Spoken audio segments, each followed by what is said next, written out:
Jacksonville Jaguars fans, welcome in to Duval Daily presented by GenJag.com. I'm Jordan DeLugo. Thanks so much for tuning in. Friday, April 25th, the morning after the Jacksonville Jaguars shocked the NFL world by trading up from 5-2 to take Travis Hunter, the wide receiver / cornerback, out of Colorado. What an unbelievable night it was for the Jaguars, who were the star of the show. The most exciting moment of the NFL draft belonged to the Jacksonville Jaguars. James Gladstone talked about it. They were not going to shy away. When the opportunity presented itself to be bold, they would not shy away. And the Jaguars did not do that. So we're going to grade the pick. And we're going to grade the player, the process, give it a final grade. Excited to be able to do this. You know, draft season is kind of my time of year. I absolutely love it. And let's be honest. Most of the time I've been covering the Jaguars, the regular season has not been very fun. You know, outside of 2017, 2022, early on in 2023, it's been rough around here. So yes, draft season has kind of become my thing. And I'm excited to get into it, excited to be able to grade the pick and all that good stuff, and really appreciate y'all supporting me, supporting this channel, supporting Club Jaguar. Had a tremendous turnout last night at Bottlenose Brewing and also on the live stream. So absolutely awesome stuff last night. Really appreciate the support. If you enjoy the content, please like and subscribe. We are having a draft sale going on for the next few days, 40% off everything on GenJag.com. You can go check that out. Code Duval with 3 U's to save 40% off on everything. GenJag.com/shop. So grading the pick, we will start with the process, which really is the most controversial, polarizing part of this whole thing, right? Because you give up. Let's not even talk about 5 and 2. Like, that's a wash, right? You give up 36. You give up 126, whatever that was in the 4th round. And you give up a future first. So let's also get rid of that 4th round thought for a moment, because you got a 4th round pick in return. You also got a 6th round pick in return. So you're talking about giving up a 1st round pick and the 36th pick for Travis Hunter. This is the most unique process to grade, because this is probably the most unique prospect we have seen, in that you're really getting more than one player. You're getting Travis Hunter, the receiver, and Travis Hunter, the corner. And he can play both sides of the ball, and he will play both sides of the ball. And that's part of the reason you make this move. Not only because you're getting a good person, a great player, but a player who will impact both sides of the ball at a high level. He was my wide receiver 1 and my corner 1. So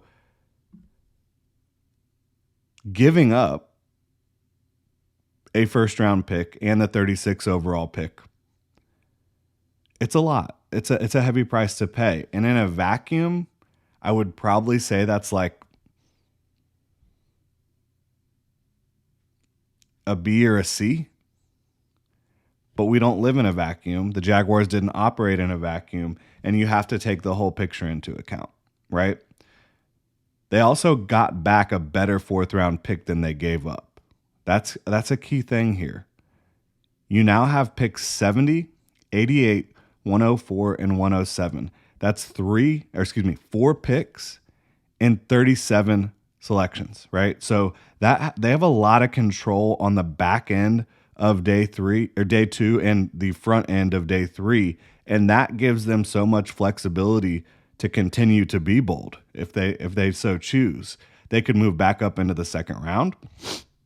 They could trade down from 70 and acquire more picks in a range where, like, and this is just hypothetical, the Jaguars could view this draft as like a 130, 140 player draft, right? They have the opportunity, if they want to get like 5 more picks in that, you know, hypothetical, whatever it may be, number, and have themselves a good time on night 2 and early day 3, whatever it may be. They have a lot of flexibility. They still have 9 picks, right? They have 4, again, 2 in the 3rd round, 2 in the 4th round, 4 in that 37 pick range. So they've still got a lot of ammunition, and they still have a lot of ammunition next year. I think they still have like 10 picks next year, 9, 10 picks, something like that. They just don't have their first round pick. Giving up a first round pick and a second round pick, essentially, that's a lot. But again, you're getting a lot. I think you're getting someone who has the potential to play at an all-pro level at 2 positions on both sides of the ball. Now, Travis Hunter has to be, for this to hit, Travis Hunter has to be more than good. He has to be great. At least great at one spot. If he's great at one spot, people won't care. If he's great at both spots, you may have made the best trade of all time.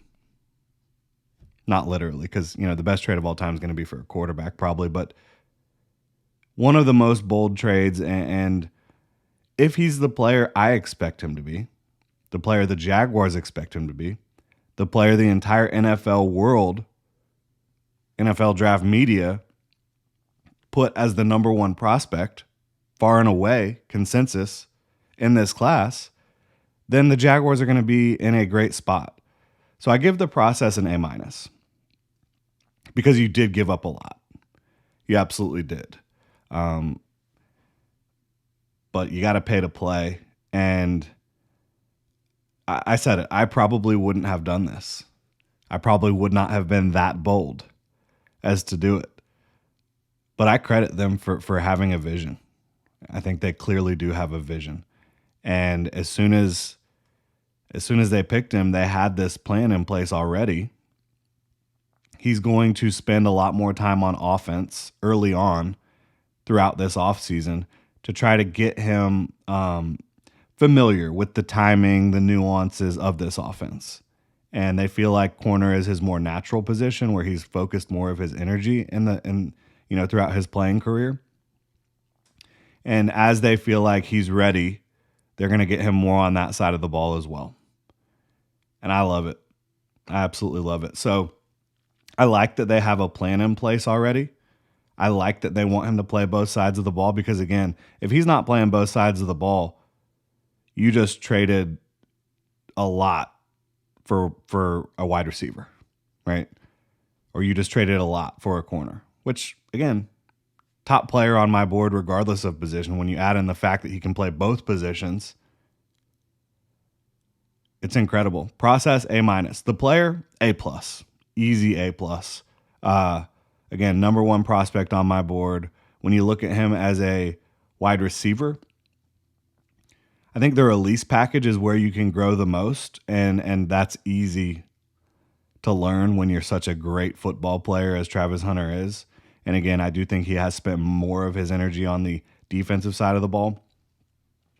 But outside of growing that release package, and look, Liam Cohen's offense, they're going to have all sorts of formations that allow him to get free releases. I think that's going to be clear. Get the ball in his hands quickly, all this different stuff. And as a route runner, you can't keep up with him. You just can't keep up with him. This is a prospect that I absolutely loved as a receiver. I preferred him as, like, if you had to pick one, I would have picked receiver. And Matt Harmon, who does reception perception, he's someone that I like to kind of go check out what Matt Harmon puts out there to verify, like, what I see on tape. And I just want to tell y'all what Matt Harmon's reception perception charting shows regarding Travis Hunter. So he has the success by route of all the different routes in the route tree. So let's just look at it. Screens, 100%. That's no surprise. Slants, 85.9%. No surprise. Flat, 100%. Comeback, 80%.